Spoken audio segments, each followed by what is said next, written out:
Tell you why those pictures got deleted, and I hope you're sitting down because oh my goodness, it's just too funny. At this point it's ridiculous because they have Markle, Kris Jenner, and Kim K. Don't forget that social media is their bread and butter. And the first thing I thought is that Kris Jenner sort of hates Meghan Markle. Why? Because this is an atrocious picture. Meghan Markle looks horrifically bad. The dress looks awful. I'm actually probably going to do a whole fashion thing on it just because it is incredible how Harry and Meghan can keep their mouth shut. And this goes for both, because we're gonna laugh a little bit here. They just are putting out all their sugars, all this quality, saying that it was good manners. Invited or not, Meghan and Harry proved one thing. Wherever they go, chaos follows. Kris Jenner's birthday, now just another chapter in Sussex hysteria. Harry and Meghan are not gonna burn bridges. Well, that's their specialty. That's what they do. They burn bridges everywhere they go. Meghan Markle's not speaking to any member of anybody's. So, they lied. Again. Not shocking, really.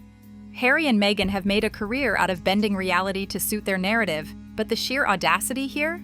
Shocking. Ignoring the trolls, ignoring the naysayers, and making boatloads of money. They don't give a crap if you don't like Harry and Meghan, and talk about it on their Instagram. They do not give a crap. Let's talk about the consent form.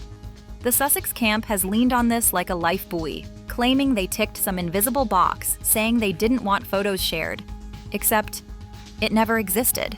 Not a scrap, not a signature, not even a whisper of it at Kris Jenner's 70th. It's a classic Harry and Meghan move.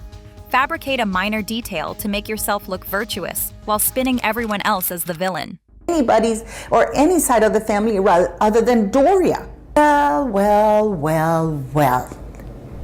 The Kardashians, naturally, are livid. Kris Jenner's milestone birthday was supposed to celebrate her life, her legacy, her network of A-listers. Not to be hijacked by a couple obsessed with their optics and Instagram clout. Imagine hosting one of the biggest celebrity parties of the year, only to have two people show up, demand your photos be removed, and then tell the press you violated some imaginary rule. It's audacious, it's petty, and it's peak Sussex. There were no pictures to begin with, none. The tricky part, like I told you in my earlier video, guys, is that these pictures were not supposed to be in the media. Sources confirm the form never existed. Kim and Kris weren't just annoyed, they were fuming. And it's not hard to see why. In Hollywood, consent isn't just a suggestion, it's assumed. If you show up to a party, your image is automatically public property. Every smile, every pose, every glance captured by the event photographers is content waiting to be monetized, shared, and celebrated. Harry and Meghan apparently believed they could opt out after the fact. Cute idea. Wrong reality. Counts with millions upon millions of followers. The only ones they're seeing at the most are the people who they are actually friends with and actually following. So again, let's make that clear. The drama didn't stop there. Meghan allegedly demanded the photos go up first, clearly craving visibility and relevance. Then Harry, or perhaps a flustered aide, pulled a sudden takedown request. Social media exploded.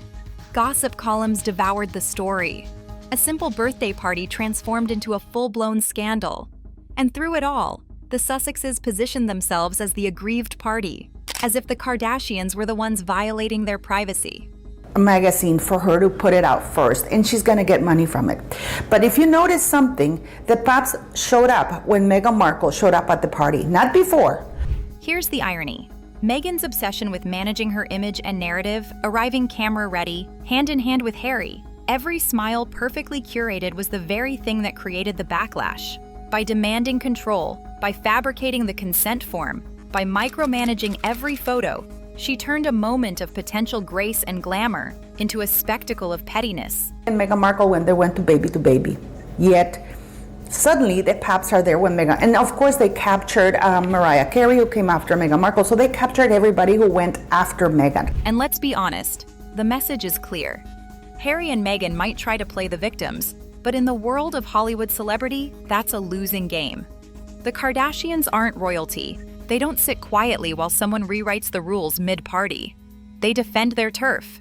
And in this case, The Sussexes just learned the hard, humiliating lesson that you do not mess with the Jenner Kardashian machine. But at the same time, we don't have any solid reason as to why the pictures were deleted. So we go to, let's say, the Celebrity Bible here, People magazine. Here's how it went down, and hold on to your popcorn because it's a masterclass in self-inflicted chaos.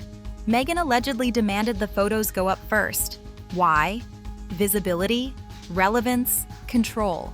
She wanted to be seen in every camera frame, on every social media feed. A birthday party was no longer just a birthday party. It was a stage, a spotlight, and she wanted center stage. Once they knew that they were going to Jeff Bezos' party, that was game over. Whoever came after them, they were screwed. Then came the backlash. Social media went nuclear.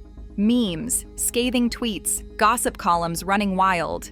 Enter Harry, or perhaps a flustered advisor, sending a sudden takedown request. Suddenly, the narrative flipped. What had been a calculated bid for visibility morphed into a chaotic scramble. The consent form story was dragged into play, a flimsy excuse designed to explain the unexplainable. Spoiler, it didn't work. And Kim Kardashian deleting the pictures has said People has reached out to the Duke and Duchess of Sussex, Jenner and Kardashian for comment. However, they have not commented. The Kardashians, of course, were left scratching their heads. Kris Jenner and Kim Kardashian, masters of media manipulation themselves, were suddenly being treated like pawns in a game that wasn't theirs to play. The audacity is delicious. A 70th birthday bash, meant to honor the matriarch, became a week-long spectacle dominated by a couple who can't resist making themselves the story. Cameras, no selfies, nothing, because of course Kris Jenner, that's her business. She's making money out of that. So Meghan Markle, of course, breaks that rule. And nobody wants to be around them. If you notice. And the media loved it. Every outlet picked up the narrative, embellishing the drama, dissecting every photo, every pose, every hand gesture. Harry and Meghan were simultaneously victim and villain in their own manufactured scandal. Their reputations for overcalculation, obsession with optics, and penchant for drama were on full display. Because I would think, and I think this is also true, that people say the Kardashians don't want Harry and Meghan to overshadow them. Well, if you don't want Harry and Meghan to overshadow, you never invite them anywhere. The irony? They created the problem. A simple party could have been a fleeting moment of Hollywood relevance. Instead, it became a permanent stain in the annals of celebrity mishaps. Photogate wasn't just a misstep. It was a showcase of how Meghan's hunger for visibility and Harry's indecision can turn even a glamorous night into a viral nightmare. Other guests, none, at the moment, at least. And before we get into why. You cannot attend a Kardashian-Jenner event and expect Instagram immunity. That's not optional. It's like entering a courtroom with a neon sign. Your image is now our property. And yet, Meghan apparently believed she could dictate terms after posing for the official photographers. Comedic? Absolutely. Naive? Tragically so. It kind of dissuades some of the negative publicity to them and not you. So I don't think there's much of that in this reasoning, to be quite honest, from the Kardashian-Jenner side. The sequence was textbook disaster. First, demand the photos go live. Then, when backlash hits, issue a takedown. And of course, sprinkle in a tall tale about a non-existent consent form for extra flavor. The result? A viral debacle that made the couple look controlling, clueless, and hilariously tone-deaf to celebrity norms. And whatchamacallit in Kris Jenner's Instagram account, and then were taken off. Social media users were merciless. Gossip pages dissected every facial expression, every glance, every awkward pose. Critics slammed Meghan for overcalculation and self-importance. Harry, as usual, looked flustered and unable to match her theatrics. The contrast was glaring, one beaming with intention, the other wandering like a guest unsure why he was even there. Because they were there. They invited them. They knew they were going to be there. They have to know. The Kardashians are smart. They have to know the reaction they're going to get, and they didn't really run away from it. The misstep didn't just embarrass them online. It exposed a broader pattern. The couple's obsession with controlling their image, fabricating narratives, and insisting on veto power in spaces where they have none now defines their Hollywood persona. In attempting to assert control over their photos, they proved the exact opposite, that they are utterly unprepared for the realities of celebrity life. And I have a few things to say, and I want to hear your thoughts on it too, okay? People need to stop acting like Harry and Meghan committed a social crime. And the Kardashians? Masters of media themselves, they didn't flinch. Their team likely saw the Sussex antics, smirked, and moved on. A lesson was delivered, publicly and humiliatingly. In celebrity circles, you can't dictate terms to people who built an empire on visibility. If there's one thing to credit Meghan for, it's her camera instincts.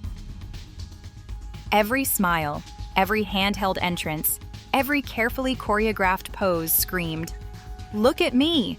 I belong here!" It's a talent, really, to perform with such confidence in a room full of the world's most scrutinized A-listers. Okay, what are y'all doing? It's just, I don't quite understand the reasoning here. So let's actually look at the pictures, because there's also some bit of information you can glean from the Instagrams that, again, reveal something. But here's the catch. Vanity has consequences. Her efforts to control the narrative backfired spectacularly. Instead of blending into Hollywood's elite, she became the story herself, the spectacle of the Sussexes, headline-grabbing, scandal-generating, overthinking every move. And in celebrity optics, being the story is a double-edged sword.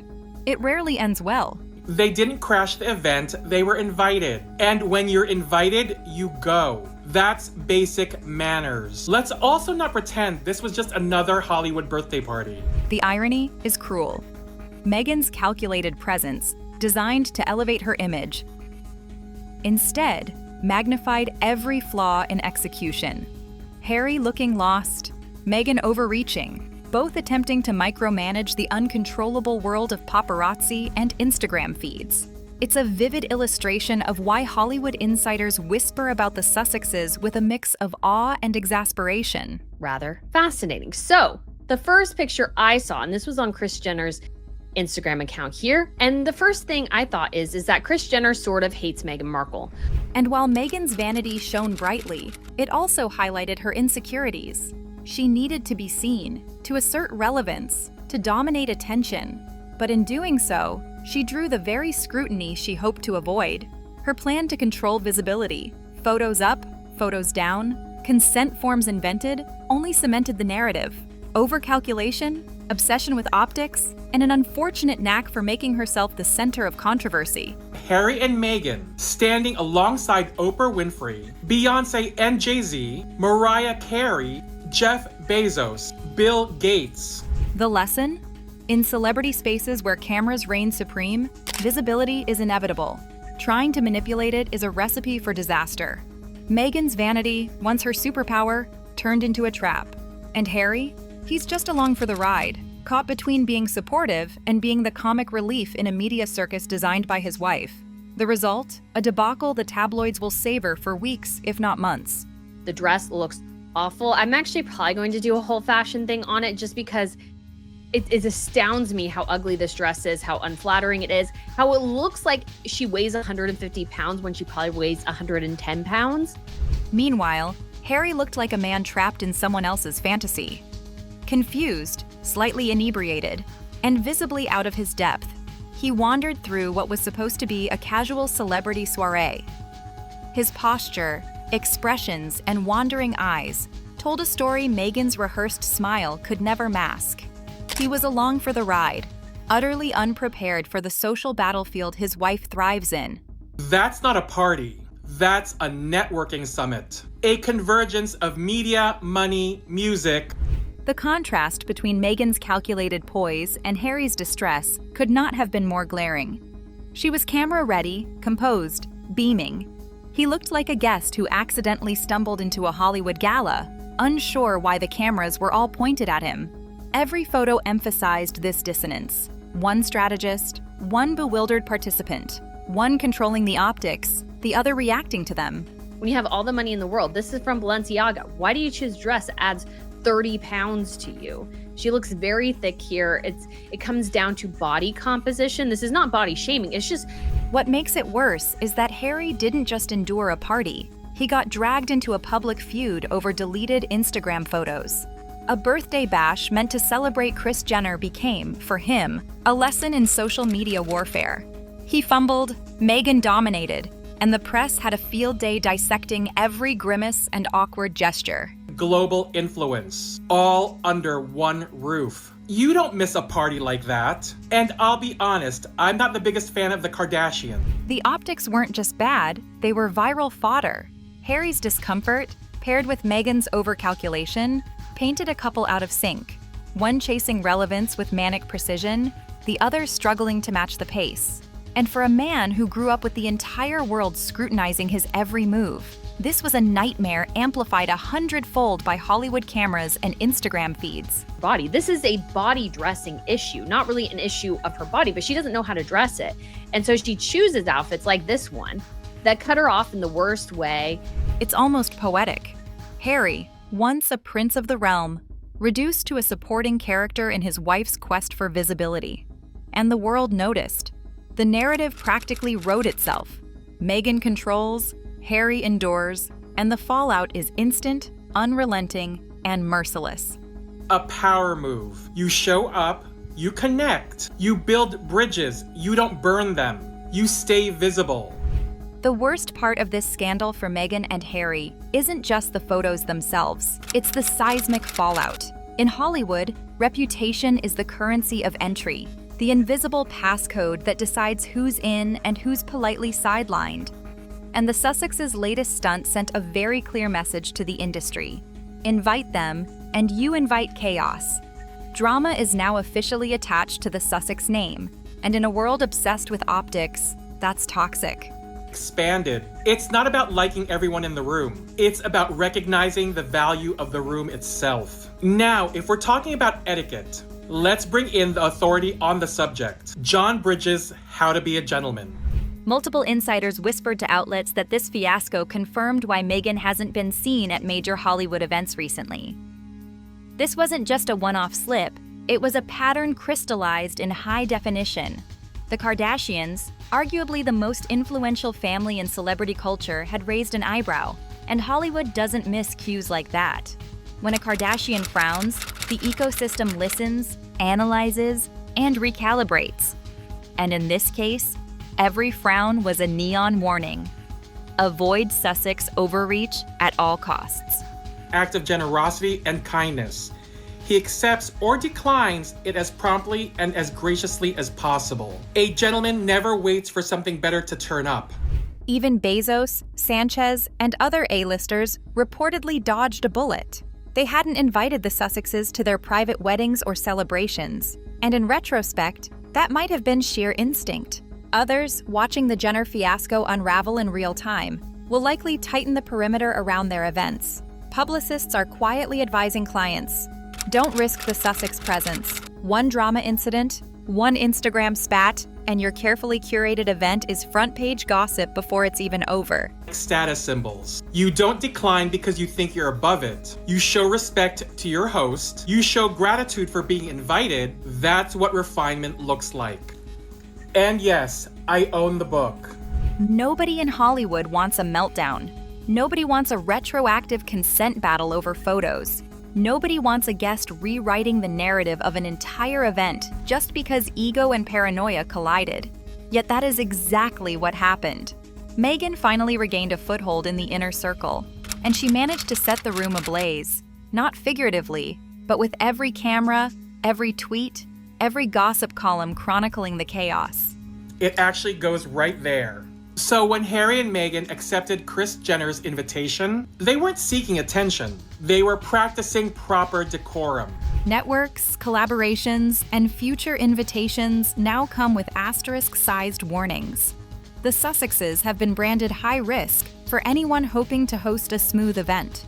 For an industry obsessed with control, predictability, and PR-safe glamour, the Sussexes' presence is now synonymous with instability. Their image, carefully curated over years, has been overshadowed by impulsivity, panic, and public mismanagement. and left the noise outside. That's elegance. That's restraint. And if we're being real, the people criticizing them wouldn't have turned down that invite either. They just wished they'd been on that guest list. Hollywood doesn't forgive spectacle when it's self-serving. The Sussexes may have thought the photos would cement relevance, but the opposite happened. They broadcasted the fragility behind the polished facade. Their moment became an object lesson in celebrity overreach, circulating in private industry chats. The verdict is unanimous. Meghan and Harry may have star power, but they also bring a very clear, unmistakable toxicity to any event. And the industry? Hollywood is taking note. With the timeless rule of etiquette. Okay, so this nutso claims that, and he goes and reads from a book. I mean, they have to literally do research and put a book out there. Tom Sykes and the Royalist, once friendly to the Sussex narrative, went public in ways that would make a tabloid blush. The story of the consent form wasn't just questioned, it was exposed as a fabrication, a carefully spun tale that collapsed under the lightest scrutiny. This wasn't commentary. It was censure from the very people who used to amplify their image. Are you telling me that this guy thinks that Meghan Markle and Harry, the best they could do is a Kardashian party? Of course, they no longer go to the palace, do they? Sykes didn't hold back. He revealed that the Sussex camp fed him the story of a fabricated consent form and then shut down when the Kardashians publicly denied it. The result? A narrative crumbling faster than anyone could keep up with. Meghan and Harry, once masters of optics, suddenly looked like amateurs caught mid-performance. How that is the correct thing to do, the polite thing to do, because of course it was for business. Their carefully constructed message was shredded in real time, leaving the couple exposed, defensive, and, most importantly, human, fallible in the most painfully public way. To promote himself, not even Meghan. Harry now has gone to the dark side because he was promoting himself. The language Sykes used was merciless. He called Meghan's panic palpable, and Harry's ignorance astonishing. Together, he said, they were crafting narratives built on vanity, ego, and desperation. He didn't just question their judgment, he accused them of creating a spectacle for self-gratification, a meltdown disguised as image management. Every word was a hammer strike on their public persona. But he was handing out his business cards. It's like, call me, I'm available for business. I mean, how low they've fallen. And then the key question, if they didn't want photos posted, why pose with Kim? Why walk through the paparazzi corridor with such fanfare? Why attend a high-profile Kardashian event if not to be seen? Nothing adds up unless you accept the unpleasant truth. The Sussexes' world is dominated by image management, ego, and panic, all swirling together in a perfect storm of self-inflicted disaster. Not friends with Kim Kardashian nor any of the Kardashians, because let's face it, none of the girls follow them. None of the Kardashian daughters follow. Only Kris Jenner follows Meghan. For an audience that once cheered their every move, this is a tipping point. Media allies turning on you is a signal more damning than criticism from strangers. Once a trusted outlet questions your credibility, the ripple effect spreads across newsrooms, blogs, and private celebrity chatter. The Sussexes are now publicly vulnerable in a way they rarely are, stripped of narrative control, under scrutiny from those who once offered protection. Of them saying hi, that's it. But we're going back to this idiot. He says that Harry and Meghan went there for a power move because Mark Zuckerberg was there, Bill Gates, very same people that Harry and Meghan have trashed in the past. Allies will turn when evidence of manipulation, panic, or overreach becomes undeniable. And Meghan and Harry? They just reminded the world that even the most sympathetic voices can and will expose missteps, cruelty, or vanity when the story becomes too absurd to ignore. The Sussexes' meltdown isn't just a gossip moment, it's a lesson in celebrity hubris, magnified by the very channels they once relied on. So suddenly they're friends. It also goes to show their loose morals. They have none. Because why would you want to associate with Mark Zuckerberg, especially after what Harry said about him, you know? Unlike the royal family, the Kardashians do not suffer fools lightly. Kris Jenner's 70th birthday was meant to celebrate her empire, her friends, her legacy. not a platform for Sussex theatrics. Enter Harry and Meghan, demanding photo control, generating headlines, and turning a milestone event into a spectacle of Sussex ego. The family was reportedly pissed. And Bill Gates and all those people. Of course not. And Paris Hilton, like shading Meghan Markle. It's just a whole debacle. Kim, Kris, and the inner Jenner circle understand brand, visibility, and control like no one else. Their world is a meticulously curated empire, and every deviation, every unexpected demand, threatens that balance. Harry and Meghan's meddling? Not just unwelcome, it was sacrilegious. They were poking the bear in the kingdom of visibility, and the bear doesn't forgive lightly. To network. Typical Meghan Markle. 2, that you never decline an invitation because that's good manners. How about when the late queen invited them to come to spend the summer? The Sussexes, accustomed to royal deference, suddenly found themselves in a world that punishes miscalculation. Unlike Buckingham Palace, the Kardashians will fight back publicly. They will reclaim control, correct narratives, and ensure anyone who oversteps understands the consequences. For Harry and Meghan, this was a brutal reality check. Not every influential family will absorb your antics. And Meghan Markle said, F you, I'm going to hop on a Oh no, she said, F you, I can't go because I don't want to fly with Archie anywhere. It's too far to fly to Sandringham. So what did she do? She got on a plane with Harry. It's also telling about ego and entitlement. A birthday bash should have been harmless. Instead, it became a cautionary tale about the dangers of thinking fame and influence guarantee deference.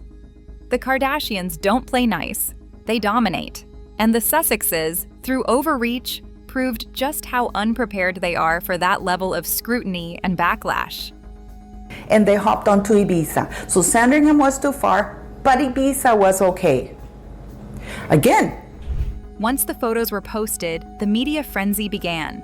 British outlets juxtaposed the Sussexes' Hollywood escapade with William and Kate attending solemn remembrance events. The contrast was stark. One couple executing duty, the other orchestrating spectacle. Headlines practically wrote themselves. Duty versus drama. The Queen of England. This is how little they thought of the Queen of England.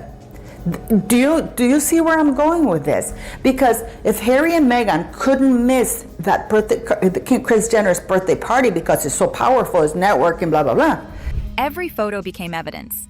Harry looking flustered, Meghan radiating calculation, and the glaring misalignment with royal gravitas. Social media users dissected facial expressions, gestures, and interactions. Even fashion commentators joined in, skewering Meghan's dress and the couple's pose choices. What should have been a glamorous night became a masterclass in public humiliation. When she invited them to come to Sandringham, an invitation that 99.9999% of the population would do, but Meghan Markle had her sights on somebody else. Timing was everything. While one family performed solemnity, the other performed optics, and the press didn't let them forget it. They highlighted the absurdity of the Sussexes' choices, framing the birthday party debacle as a lesson about ego, visibility obsession, and the perils of attempting control in a celebrity ecosystem you barely understand. And it was during that flight, that party time in Ibiza, that Elton John conveniently had the lawyer that is representing Harry in this lawsuit, and I have such a bombshell to drop on you guys. The media turned what Meghan intended as a moment into a narrative that reinforced every critical trope about the couple: overcalculated, reactive, and desperate to remain relevant. A simple party, elevated to legendary status, became yet another PR nightmare, and the Sussexes were its stars. To drop on you guys, because I called Scotland Yard on Harry. I reported Harry to Scotland Yard, but that's another video that's coming. Harry's camp claimed the takedown was about not upsetting the British royals. Right. A claim so flimsy, it's practically comedic. Optics for the monarchy? Never been a priority for this couple. In reality, this was panic. Panic at unflattering images. Panic at backlash. Panic at a narrative they couldn't control. Filthy and no manners. No, he wasn't a gentleman when he refused his grandmother, because he could have gone for a few days and then hopped on to go to Ibiza. They flatly rejected that. How about when they were invited for Christmas? And let's be honest, the timing, the demand for deletion, The invented consent form, it all reeks of overreaction. A last-minute attempt to control their Hollywood image, mask insecurity, and avoid embarrassment. The Sussexes' approach to publicity is reactive, brittle, and chronically overcalculated. Every move is premeditated, every reaction amplified, every story manipulated. Don't think in ways of family. They don't have any moral compasses. Who's going to give them the money? Money, you know, like influence. Why would Mark Zuckerberg or Bill Gates, who's tight with the crown? The truth is glaring. The optics excuse was pure spin, instantly shredded by insiders. It was a weak shield for a very obvious truth. They wanted control, and when that failed, they tried to rewrite reality. The myth of protecting royal optics falls flat under scrutiny, exposing the insecurities and obsessions that define the Sussex media persona. With the crown, because Bill Gates is tight with King Charles. Why would they hang around with Meghan Markle? None of them wanted to be seen with Meghan Markle, nor Harry. Here's the harsh reality. Once a photo is online, it's out forever. Attempting to retract it is not just futile, it's the ultimate PR blunder. Every takedown request, every fabricated consent form, every press statement magnified visibility rather than suppressing it. Harry and Meghan's so-called crisis management was actually a spotlight on their chronic overthinking and obsession with controlling narrative. Every action reinforced what critics already suspected: brittle sensitivity, hyper-awareness of image, and a lack of understanding about how celebrity ecosystems operate. Harry, they were running away from it. I know somebody who was at the party, guys, and I can tell you that people were staying away from Harry because Harry was pitiful and he was high, according to them. He was incredibly high. It's poetic, really. In trying to erase themselves from the photos, they amplified the story. In trying to control perception, they exposed panic. In trying to manage optics, they guaranteed viral conversation. The digital toothpaste is out, and the Sussexes are stuck with it. Forever a case of image obsession gone spectacularly wrong. And nobody wanted to hang around with, nobody wanted to get pictures taken with him. Meghan was annoying and smelly because that woman smells, that woman stinks, her breath is horrible. But according to people. Let's start with the visuals. Meghan's dress became an instant target for fashion commentary, skewered by critics, social media users, and even casual observers. The cut, the color, the fit, it all became fodder for snark. Meanwhile, Harry's expression told its own story, a mix of discomfort, bewilderment, and the unmistakable aura of a man who knows he's in over his head. Together, they presented a striking visual paradox, one polished, camera-ready, controlling the optics, the other floundering, unsure, and visibly distracted. And then Meghan Markle was livid because she knows. In public perception, the couple's image faltered spectacularly.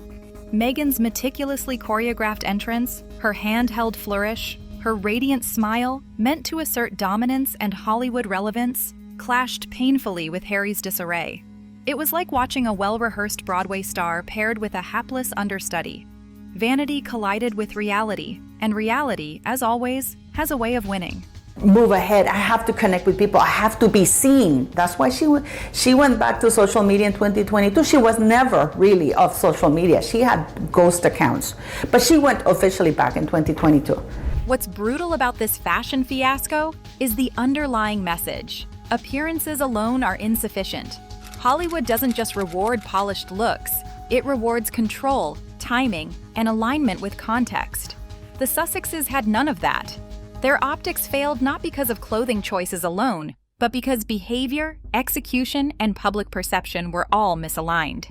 A photo that should have signaled status instead highlighted awkwardness and overreach. She wants to be seen, so she's livid because she knows the optics of how it looks that Kris Jenner posted about everybody except her. So she nags the hell out of WME and Kris Jenner to put the pictures. Every move, every pose, every outfit in these elite circles becomes a weapon or a liability. A night intended to cement the couple's Hollywood presence ended up showcasing cracks in their myth-making. Meghan, ever aware of camera angles, and Harry, ever unaware of context, created a public narrative that was mercilessly dissected online. Is partying around rather than honoring the veterans, the fallen, Remembrance Day.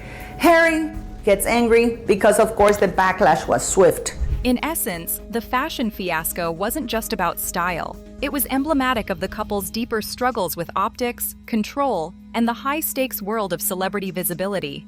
You can look flawless, but if every other element is mismanaged, the illusion crumbles, and the gossip mills feast. And feasted they did. That he's not doing this, that he's all for service, self-service. So he contacts again Kris Jenner, says, get those pictures off. I don't give you authorization to do that, in spite of the fact. This wasn't just any party. It was a masterclass in celebrity networking disguised as a celebration. The guest list read like a who's who of global influence. Mark Zuckerberg, Jeff Bezos, Oprah Winfrey, Snoop Dogg. The kind of power players whose attention can open doors or close them. For any social climber, visibility here is currency, and yet the Sussexes managed to squander it spectacularly. Their image could be used for promotion because this was, yes, it was Kris Jenner's 70th party, but this woman is also about business. So she has sold a lot of rights of those pictures. So everybody who went there knew that their pictures were going to be taken and they were going to be used. By demanding photos be posted and then deleted, and inserting themselves at the center of the drama, they turned a strategic networking opportunity into a week-long spectacle about themselves. Every move became scrutinized, every gesture misinterpreted, and every photo replayed. Instead of building alliances or cementing influence, they became a case study in self-sabotage. Here, because he's like, oh my God, I am such a prince now. I can't be seen. So what does that mean? It's good that, Kris Jenner got Markle.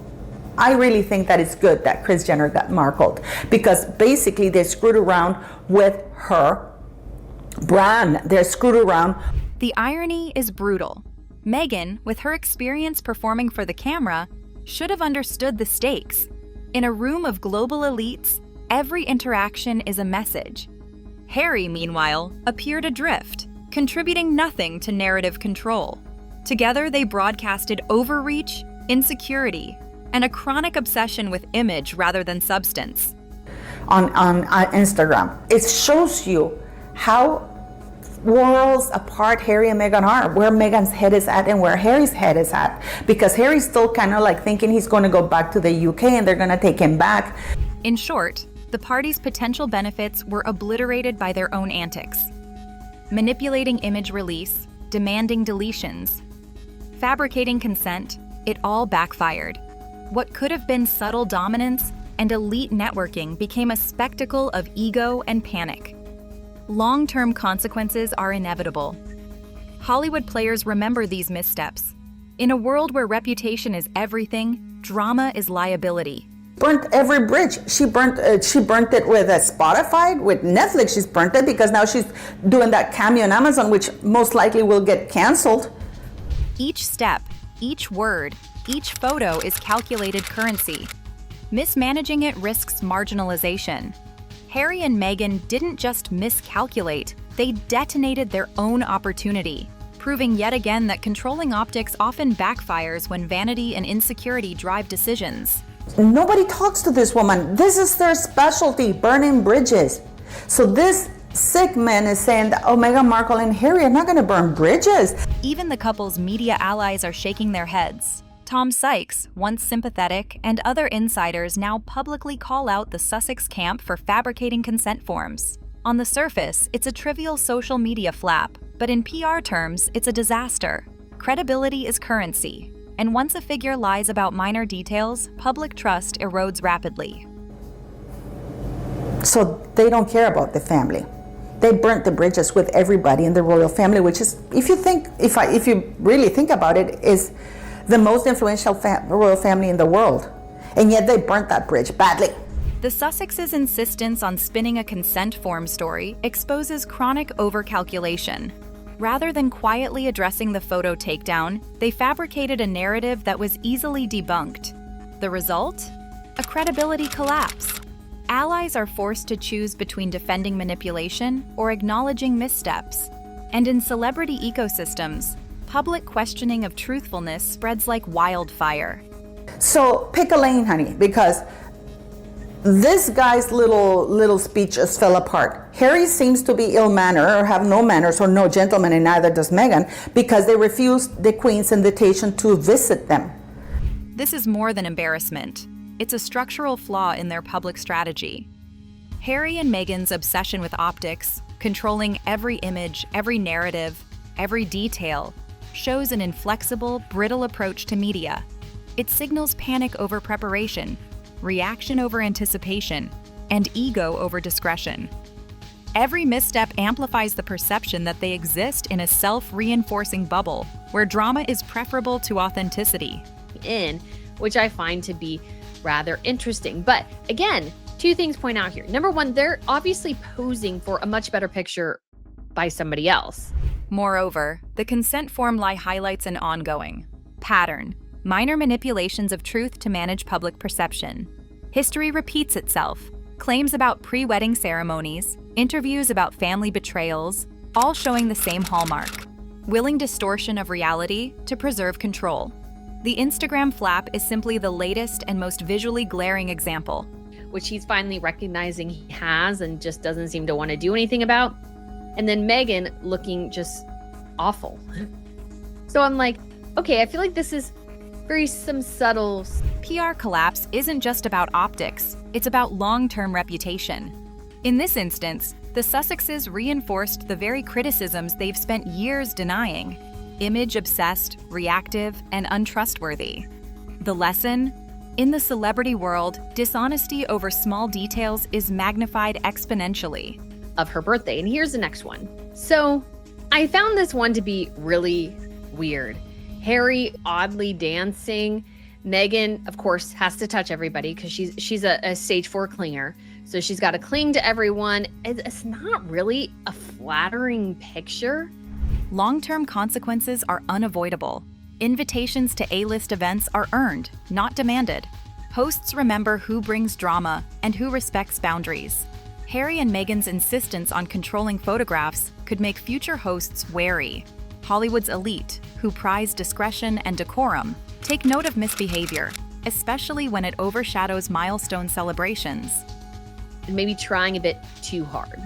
That's what it feels like to me. You got a couple of guys kind of laughing here. Everybody else is sort of ignoring them. So it just looks like Kris came over to chat with them for a hot second. They shared.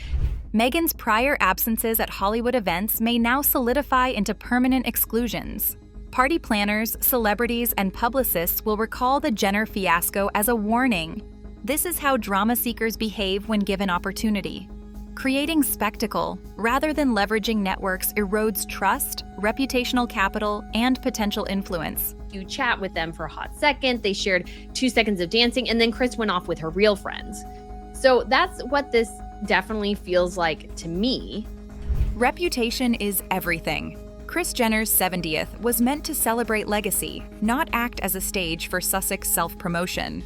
By turning the event into a spectacle about themselves, they risked alienating key figures who could have been valuable allies. In Hollywood, relationships are built quietly, strategically, not through demands, deletions, and fabricated stories. And that's this one here, where Meghan's kind of, I guess you could say, the focus. But again, there's like not a lot of people around them, which I find just to be a little strange. The fallout extends beyond invitations. Social media, gossip columns, and public perception will forever associate the Sussexes with mismanagement and ego. They became a cautionary tale. Visibility alone isn't enough. One must understand dynamics, context, and timing.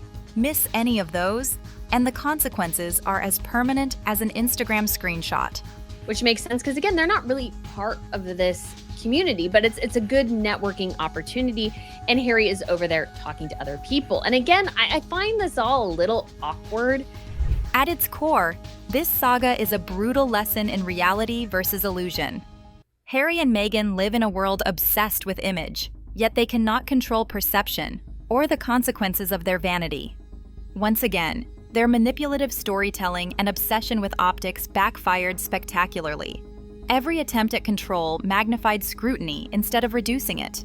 The picture composition is awkward. I feel like it's a weird one to sort of post. It feels very strange to me. And the whole interaction seems a little bit, you could say, staged or something. The Kardashians are not royalty.